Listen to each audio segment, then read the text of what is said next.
आइए आज हम लोग स्टडी करेंगे क्वेश्चन नंबर 17। क्वेश्चन नंबर 16 कह रहा है प्रथम कोटि की अभिक्रिया के लिए वेग स्थिरांक 60 पर सेकंड है। अब देखिए क्वेश्चन में अगर प्रथम कोटि यानी फर्स्ट ऑर्डर ना भी लिखता तो रेट कांस्टेंट के यूनिट से हम जान जाते कि ये रिएक्शन फर्स्ट ऑर्डर है। कह रहा है अभिक्रिया को अपनी प्रारंभिक सांद्रता से 1/16वां भाग रह जाने में कितना समय लगेगा, ये हमको बताना है। तो देखिए यहां पर प्रथम कोटि अभिक्रिया के लिए ये समीकरण होता है, तो इसको आप लोग याद कर लीजिए। जो गंभीर बात थी वो हमको आपको बताना है कि गड़बड़ी कहाँ पर होती है। तो यहाँ पर देखिए प्रथम कोटि की अभिक्रिया है और जैसे जैसे कह रहा है वैसे हम करते चले जाएंगे। समय निकालना है तो t इक्वल टू, तो यहाँ पर देखिए a minus x equal to a/16। कैसे, बस यही गंभीर विषय है जो हम बता रहे थे कि a माइनस एक्स का मतलब क्या है। कह रहा है कि अभिक्रिया को अपनी प्रारंभिक सांद्रता से 1/16वां भाग रह जाने में कितना समय लगेगा, यानी प्रारंभिक अगर a है तो अंतिम 1/16 यानी a/16 होगा। तो इसीलिए a minus x equal to a/16 लिखा है। तो कुल मिलाकर के मोटी मोटी भाषा में ऊपर वाला प्रारंभिक सांद्रता है और नीचे वाला अंतिम सांद्रता है अभिक्रिया के यानी रिएक्टेंट की। इसको ध्यान देना है, यहाँ पर गलती हो जाती है। तो a माइनस एक्स हमारा a/16 हो जाएगा। अगर प्रारंभिक मात्रा 1 होती तो अंतिम 1/16 होती, अब प्रारंभिक मात्रा हमारी a है तो अंतिम a/16 होगी। तो a minus x equal to 16 होगा,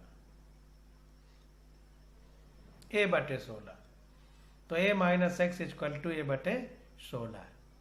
यहाँ पर देखिए इंग्लिश वाली बुक में जो NCERT में दिया है वही फार्मूला लगाया है।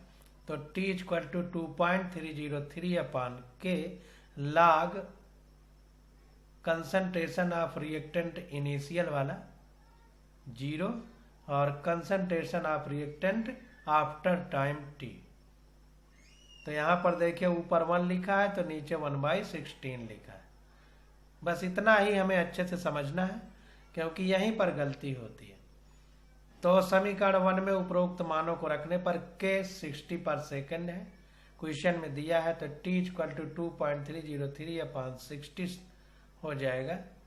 जब वैल्यू रखेंगे k की, log a/16 था तो 16 ऊपर आ जाएगा, a कट जाएगा 16 बचेगा तो 2.303/60 log 16 बराबर 2.303/60 log 2 की पावर 4 लिख सकते हैं। तो 4 इधर आ जाएगा, log 2 की वैल्यू रख देंगे तो 4 इधर आ गया, log 2 की वैल्यू 0.3010 सॉल्व किया तो आ गया 4.62 × 10⁻² सेकेंड। तो इस प्रकार से क्वेश्चन हम लोग करते हैं।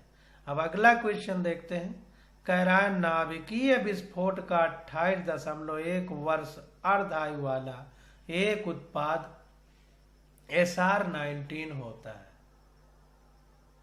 यदि कैल्शियम के स्थान पर 1 माइक्रोग्राम SR90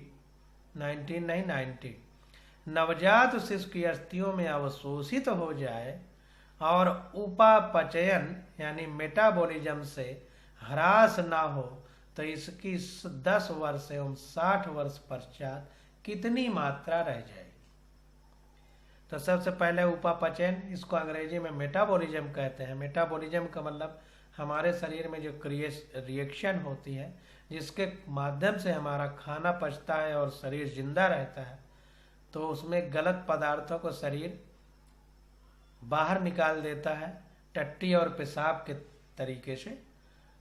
तो कह रहा है अगर ह्रास ना हो यानी शरीर में ही पड़ा रहे SR19 90।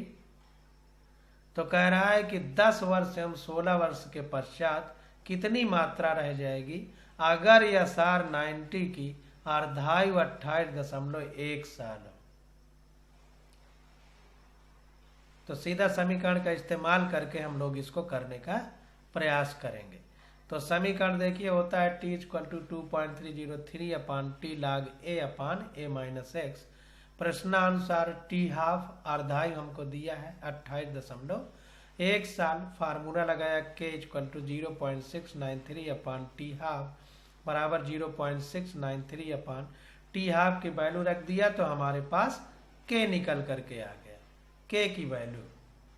अब प्रथम कोटि अभिक्रिया के लिए हमने आपको बताया है, एनसीईआरटी में लिखा है कि जितनी भी नाभिकीय विस्फोट या रेडियो एक्टिव क्षय है, रेडियो एक्टिविटी डीके है, वो सब फर्स्ट ऑर्डर रिएक्शन होते हैं। तो फर्स्ट ऑर्डर रिएक्शन का ही फार्मूला हम लोग यूज करेंगे। तो प्रथम कोट अभिक्रिया के लिए t इक्वल टू 2.303 अपान के log a upon a minus x. तो अब देखिए यहाँ पर चरण फर्स्ट में क्या है, A1 माइक्रोग्राम है, समय t बराबर 10 साल है और k की वैल्यू हम निकाल चुके हैं। फिर से देखते हैं, देखिए 1 माइक्रोग्राम मात्रा है, समय 10 वर्ष है पहले स्टेप में या प्रथम चरण में। तो ये रखा, k की वैल्यू ये देखिए हमने निकाला है। तो ये समीकरण में रखेंगे तो यहाँ पर देखिए समीकरण है हमारा t इक्वल टू 2.303 अपान के log a upon a minus x. T हमारा 10 साल है तो 10 रख दिया, 2.303 अपान k की वैल्यू ये रखी है तो ये नीचे हो जाएगा, या ऊपर आ जाएगा तो ऊपर गुणा हो गया, log a upon a minus x. तो log a upon a minus x ये पूरा साल किया तो आ गया 0.107। तो a upon a minus x equal to, अब ये log का अगर हटाएंगे तो इधर एंटी log हो जाएगा, तो एंटी log 0.107 आएगा। इसकी वैल्यू जब आप निकालेंगे तो आएगी 1.279। आप देखिए a माइनस एक्स बराबर क्या हो जाएगा, ये उधर चला जाएगा इधर, तो a अपान 1.279। अब a की वैल्यू 1 माइक्रोग्राम है तो 1 माइक्रोग्राम अपान 1.279 साल करेंगे तो आ जाएगा 0.7819 माइक्रोग्राम। अतः 10 वर्ष बाद पश्चात बची हुई मात्रा कितनी है, इतना है, क्योंकि a माइनस एक्स अंत में कितनी बची है वही है, तो आ गया 0.7819 माइक्रोग्राम। अब चरण द्वितीय में a हमारा वैसे ही 1 माइक्रोग्राम है, समय 10 की बजाय 60 साल है, k की वैल्यू भी उतनी है। तो बस ये वैल्यू इस समीकरण में हमको रख देना है, जैसे पहले रखा है उसी प्रकार फिर करना है। तो यहाँ पर t की जगह 60 साल रख दिया, k की जगह 2.303 अपान k की जगह वैल्यू उठा के रख दी, into log a upon a minus X हो गया। तो log a upon a minus X बराबर 60 इंटू ये साल किया तो आ गया 0.642। फिर a upon a minus X बराबर एंटी log 0.642, तो एंटी log में इसकी वैल्यू होती है 4.385। तो a माइनस एक्स बराबर आ गया a अपान 4.385। a की वैल्यू 1 माइक्रोग्राम है, साल किया तो आ गया 0.2280 माइक्रोग्राम। अतः 60 वर्ष पश्चात बची हुई मात्रा कितनी होगी, 0.2280 माइक्रोग्राम। तो इस प्रकार से हम लोग क्वेश्चन निकालते हैं। अब देखिए अगला क्वेश्चन आ जाता है 3 नंबर। तो दर्शाएं कि प्रथम कोटि की अभिक्रिया में 99% अभिक्रिया पूर्ण होने में लगा समय 90% अभिक्रिया पूर्ण होने में लगे समय से दोगुना होता है, हमको सिद्ध करके दिखाना। तो ध्यान दीजिए, प्रतिशत में दिया है तो प्रारंभिक मात्रा 100 मान लिए। अब 99% अभिक्रिया पूर्ण हो गई, यानी 99% सब्सटेंस खत्म हो गया, तो बचा कितना, 1%। तो इसलिए a माइनस एक्स बराबर 1। x हमारा कितना खत्म हो गया, a हमारा कितना प्रारंभिक था, यह मात्रा है। इसको आप लिख सकते हैं प्रारंभिक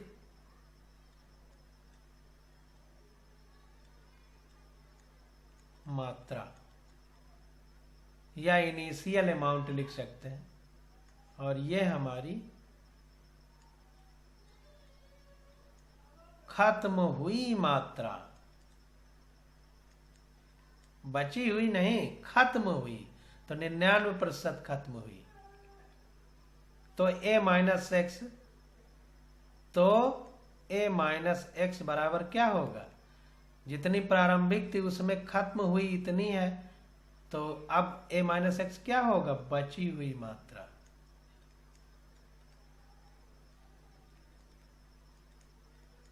तो ध्यान दीजिए a माइनस एक्स हमारी बची हुई मात्रा है। इस बात को गंभीरता से समझिए, गलती कहाँ होती है उसको पकड़ना।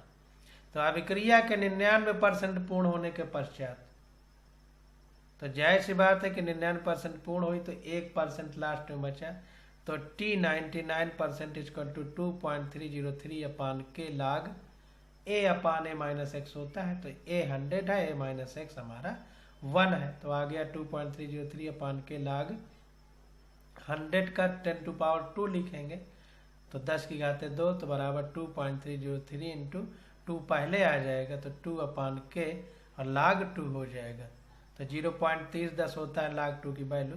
तो कुल मिला के t 90% आ जाएगा 4.602 अपान के सॉल्व करने पर। नहीं, ये 2 इधर आएगा तो लाग 10 बचेगा, लाग 10 की वैल्यू 1 होती है, तो 1 को नहीं लिखा है। 2 इधर आएगा, लाग 2 नहीं, 2 इधर आएगा गुणे में, तो लाग 10 बचेगा, लाग 10 की वैल्यू 1, तो इसीलिए कुछ नहीं लिखा। अब दूसरे चरण में a बराबर 100, क्योंकि 99% कह रहा है, प्रतिशत का मतलब प्रारंभ में 100 था, अब 90% खत्म हो गया, तो बचा कितना, 10%। तो a माइनस एक्स कितना हुआ, 10। अब फिर से वही काम करेंगे, तो अभिक्रिया के 90% पूर्ण होने के लिए प्रयुक्त समय कितना हो, तो t 90% इक्वल टू 2.303 अपान के लाग 100 अपान 10, क्योंकि a upon a minus x हमारा 10 है। तो इसको अब हम सॉल्व करेंगे, तो लाग 10 की वैल्यू 1 हो जाएगी, तो ये बचेगा 2.303 अपान के, क्योंकि ये 10 बचेगा, 100 में 10 का भाग होगा।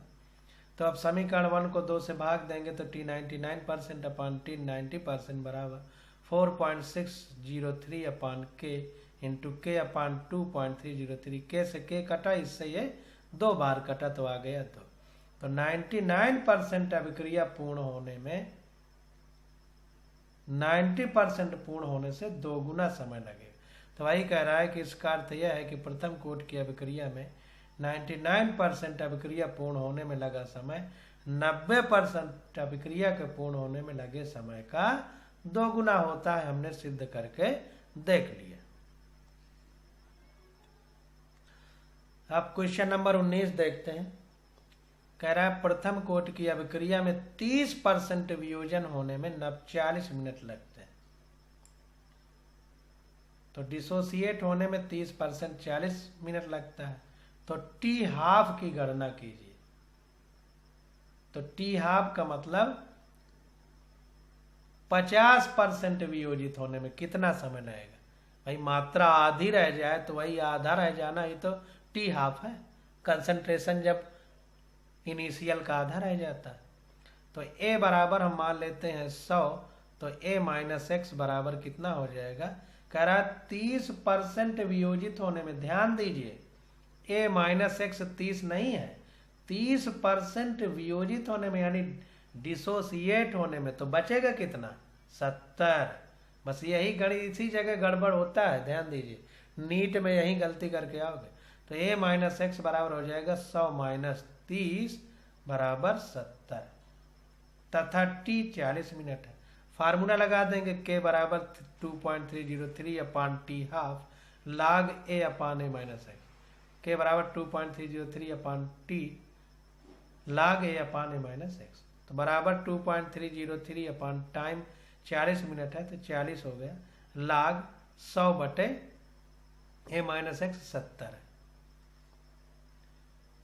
इसको सॉल्व किया पूरा तो आ गया k बराबर 8.91 इंटू 10⁻³ पर मिनट। अब उस फार्मूला से हमने k निकाल दिया। अब टी हाफ वाला फार्मूला लगा देंगे, टी हाफ बराबर 0.693 अपान k। तो इससे टी हाफ बराबर 0.693 अपान 8.91 इंटू 10⁻³ अभी हमने k की वैल्यू निकाली है तो आ गया टी हाफ बराबर 77.78 मिनट। तो एक चीज ध्यान देना है कि किसी क्वेश्चन को सॉल्व करने में फार्मूला कैसे लगाते हैं तो नीचे से चला करिए। देखिए नीचे से चले तो टी हाफ निकालना है तो फार्मूला होता है 0.693 अपान के। अब दिक्कत फंसेगी कि के हमको निकालना है के नहीं दिया गया है क्वेश्चन में, तो के कैसे निकालें, तो उसके लिए ये फार्मूला है। तो इस फार्मूले से हम के निकाल लेंगे क्योंकि जो जो क्वेश्चन में दिया है इस क्वेश्चन में रख, इस फार्मूले में रख करके के की वैल्यू निकाल सकते हैं। तो किस क्वेश्चन में कौन सा फार्मूला लगेगा वो हमने आपको बताया। अब क्वेश्चन नंबर 20 आ जाता है। कह रहा है 543 केल्विन ताप पर एजो आइसोप्रोपेन के हेक्सेन तथा नाइट्रोजन में विघटन के निम्न आंकड़े प्राप्त हुए। वेग स्थिरांक की गणना कीजिए। तो एजो आइसोप्रोपेन ये अब विघटन हो रहा है तो ये आंकड़े प्रस्तुत किए गए हैं 543 केल्विन टेम्परेचर पर। हेक्सेन तथा नाइट्रोजन, एजो आइसोप्रोपेन के हेक्सेन तथा नाइट्रोजन में विघटन यानी टूटने के ये आंकड़े प्रस्तुत किए। इधर टाइम दिया गया है और इधर mmHg में प्रेशर दिया गया है। ये समय ही है, जहां तक लिखा नहीं है कुछ। इसको इंग्लिश वाली बुक में देखते हैं।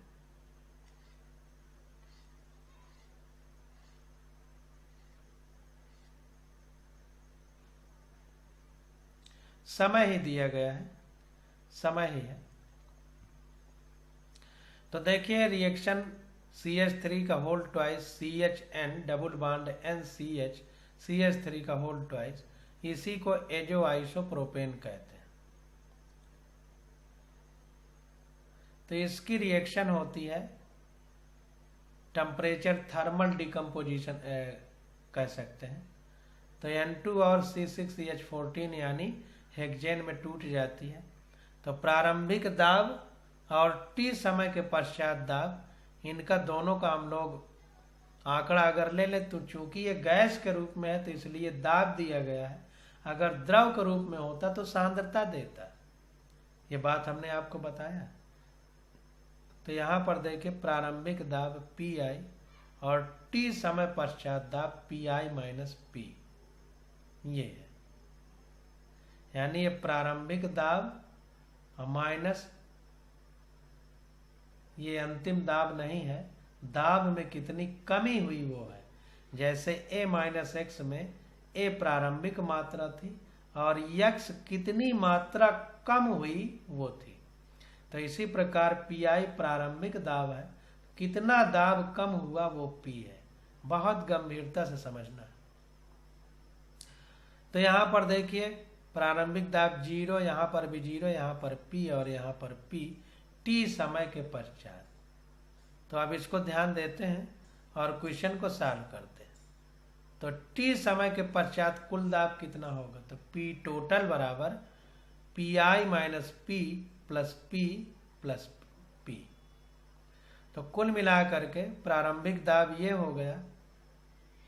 इसको उसी प्रकार से समझिए जैसे हम सांद्रता में करते थे कि जब रिएक्शन प्रारंभ नहीं हुई तब पूरा का पूरा रिएक्टेंट था यानी अभिकर्मक था, तो कुल दाब PI था। जब रिएक्शन प्रारंभ नहीं हुई, और जब रिएक्शन प्रारंभ नहीं हुई तो उत्पाद बनेगा नहीं, उत्पाद यानी प्रोडक्ट बनेगा नहीं, तो दाब 0 होगा। और जब अभिक्रिया शुरू हो गई और उसके T समय पश्चात, तो ये भी 1 मोल है, ये भी 1 मोल है, ये भी 1 मोल है, तो 1 मोल है, तो इसलिए इसका दाब भी P है, इसका दाब भी P है। और इसका रिएक्टेंट का कितना दाब बचा, तो जितना इधर बढ़ा उतना इधर घटा, क्योंकि मोल बराबर है इसलिए पीआई में पी घटाया गया है कि इतना ही घटा, क्योंकि इतना ही इन दोनों का बढ़ा। तो टोटल ये सबको जोड़ दें तो टोटल दाब आ जाएगा टी समय पश्चात पी आई प्लस पी, अथवा P बराबर PT माइनस PI। तो A बराबर PI, तो A की जगह PI लिख सकते हैं और A माइनस एक्स की जगह PI माइनस P लिख सकते हैं। तो ये हमारा A माइनस एक्स है और ये A है, तो A बराबर PI और A माइनस एक्स बराबर PI माइनस P। बिल्कुल उसी तरह करना है, ध्यान से समझिएगा। तो A माइनस एक्स बराबर कितना हो जाएगा, PI और ये P की जगह ये वैल्यू रख देना है, तो PT माइनस PI रख दिया, तो ये आ गया A माइनस एक्स बराबर 2PI माइनस PT। अपघटन अभिक्रिया गैसीय प्रकृति की है, अतः वेग स्थिरांक K की निम्न प्रकार गणना कर सकते हैं। तो देखिए समीकरण हमने लगा दिया, K बराबर 2.303 अपान टी लाग A upon A minus x. तो सांद्रता की जगह केवल ये आंशिक दाब या टोटल दाब हमको रखना है। तो A तथा A माइनस एक्स का मान रखने पर तो K बराबर 2.303 अपान टी लाग, इस प्रकार से प्रारंभिक सांद्रता लिखते थे वैसे प्रारंभिक दाब लिखेंगे, जैसे अंतिम सांद्रता लिखते थे वैसे अंतिम दाब लिखेंगे। तो 2PI माइनस PT अंतिम दाब ही हमने निकाला है। अब समय माना 360 सेकंड के पश्चात वेग स्थिरांक इक्वल टू K1 है, तो K1 बराबर 2.303 अपान 360 लाग, अब ये प्रारंभिक दाब अपान अंतिम दाब, तो प्रारंभिक दाब कितना है 35 ATM है, तो ये देखिए 35 रख दिया,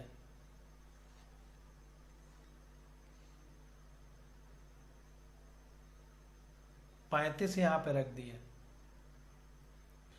अब समय अंत कितना है 360, ये प्रारंभिक है और 360 सेकंड बाद इतना है, तो प्रारंभिक में 35 रख दिया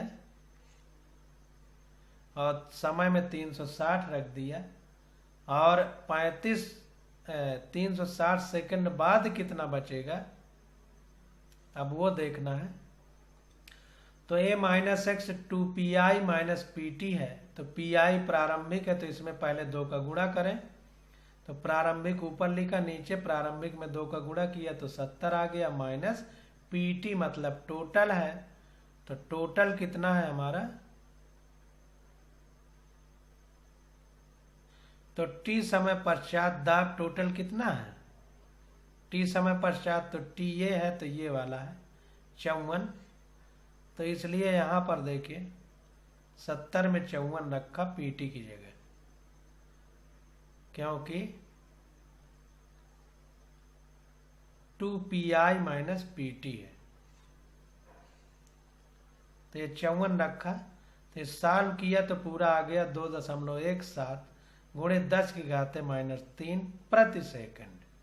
कैसे करना है बस इतना समझ में आ जाए, ये तो कैलकुलेशन है आप लोग कर ही लेंगे। अब देखिए माइनस 720 सेकंड के पश्चात वेग स्थिरांक K2 है, ये 360 में हमने निकाला सेकंड के बाद, अब 720, तो 720 में फिर वैसे करेंगे, तो जैसे K1 में किए थे वैसे पूरा रहेगा, समय 720 हो जाएगा लाग, प्रारंभिक दाब तो 35 ही है, अंतिम दाब 2PI था तो 35 में 2 का गुणा करेंगे तो 70। अब 360 में दाब कितना है 720 में 63, तो यहां पर 54 की जगह अब 63 कर देंगे। जब 63 कर दिया तो ये सॉल्व करने पे आ गया K2 की वैल्यू 2.24 इंटू 10⁻³ पर सेकेंड, अतः औसत वेग स्थिरांक K बराबर 2.17 प्लस 2.24 इंटू 10⁻³ पर सेकेंड अपान 2, अब देखिए जब K1 K2 का औसत, किसी भी चीज का औसत निकालते हैं तो उसको जोड़ के जितने संख्याएं होती हैं बटे उतना करते हैं।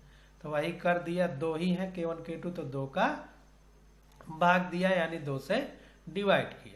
तो K इक्वल टू आ गया 2.21 इंटू 10⁻³ पर सेकेंड। तो इस प्रकार से ये 20वां क्वेश्चन हमारा हो गया। अब 21 नंबर क्वेश्चन देखते हैं।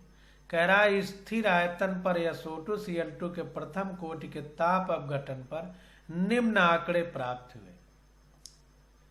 तो देखिए आइसो कोरिक प्रोसेस है, आयतन नहीं बदल रहा, स्थिर आयतन पर फर्स्ट ऑर्डर रिएक्शन है और थर्मल डिकम्पोजिशन हो रहा है, ताप द्वारा इसको तोड़ा जा रहा है। तो 2 प्रैक्टिकल के आंकड़े दिए गए हैं। पहले प्रैक्टिकल में समय प्रति सेकंड 0 है, कुल दाब पर एटीएम में, कुल दाब एटीएम में 0.5 है, समय सेकंड में 0 है। दूसरे प्रयोग में समय 100 सेकंड हो गया और दाब 0.6 एटीएम हो गया। तो कह रहा है अभिक्रिया वेग की गणना कीजिए जब कुल दाब 0.65 एटीएम हो। तो जैसे जैसे दिया है वैसे करेंगे, आंसर निकल आएगा। तो SO2 Cl2 गैस है, इस टूट करके SO2 गैस और Cl2 गैस बन जाएगी। तापीय अपघटन हो रहा है, थर्मल डिकम्पोजिशन। तो डिकम्पोजिशन यानी अपघटन हो रहा है, तो SO2 और Cl2 में टूटेगी। तो अब क्या होगा, प्रारंभ में देखिए ये दाब कुल PI है मान लीजिए। तो जब अभिक्रिया प्रारंभ नहीं हुई तो उत्पाद बनेगा नहीं, तो इसका दाब 0 अब T समय के पश्चात ये भी 1 मोल, ये भी 1 मोल, ये भी 1 मोल, तो ये 1 मोल है तो ये P बनेगा, तो ये भी P बनेगा। और ये 1 मोल है तो अगर ये P बनेगा तो ये 1 मोल ये भी है, 1 मोल ये भी। तो अगर ये P बनेगा तो ये P घटेगा, तो PI में P घटा दिया। तो T समय के पश्चात SO2 Cl2 का दाब इतना बचा। तो T समय पश्चात कुल दाब अर्थात PT बराबर PI minus P plus P plus P, यानी कुल मिला करके ये सब जोड़ दिए जाएंगे तो आ जाएगा PI प्लस P। अतः प्रारंभिक सांद्रता, तो जैसे प्रारंभिक सांद्रता को A लिखते थे वैसे प्रारंभिक दाब को PI लिखेंगे। T समय पश्चात सांद्रता, तो जैसे A माइनस X लिखते थे, यहाँ A प्रारंभिक सांद्रता थी तो PI प्रारंभिक दाब माइनस X कितना दाब में कमी आई तो वो PT माइनस PI है।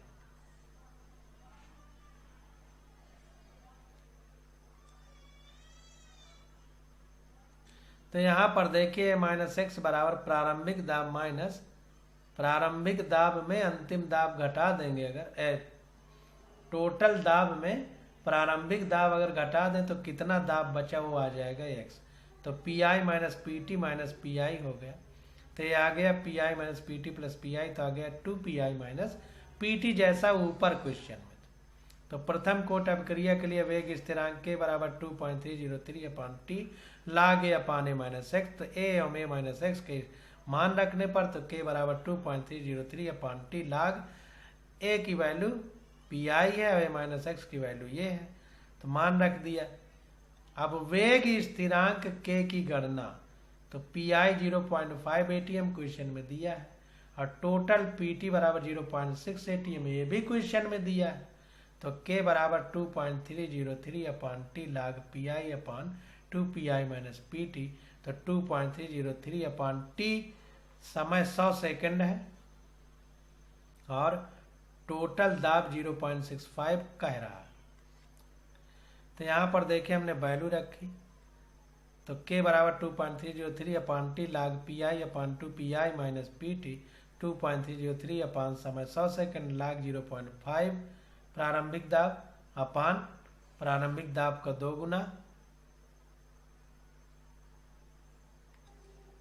तो ये हो जाएगा 2 गुना करेंगे तो 1.0 आ जाएगा और 1.0 में टोटल प्रेशर 0.6 घटाएंगे तो आ जाएगा 0.4। अब इसको काटेंगे तो 1.25 बचेगा। तो log 1.25 वैल्यू रखेंगे 69। सॉल्व किया तो आ गया 2.23 इंटू 10⁻³ पर सेकेंड।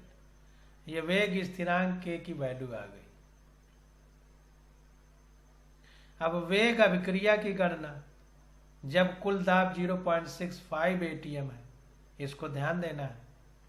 यहाँ पर देखिए जो प्रयोग है उसमें कुल दाब 0.6 है और अभिक्रिया के वेग की गणना करना है जब कुल दाब 0.65 हो।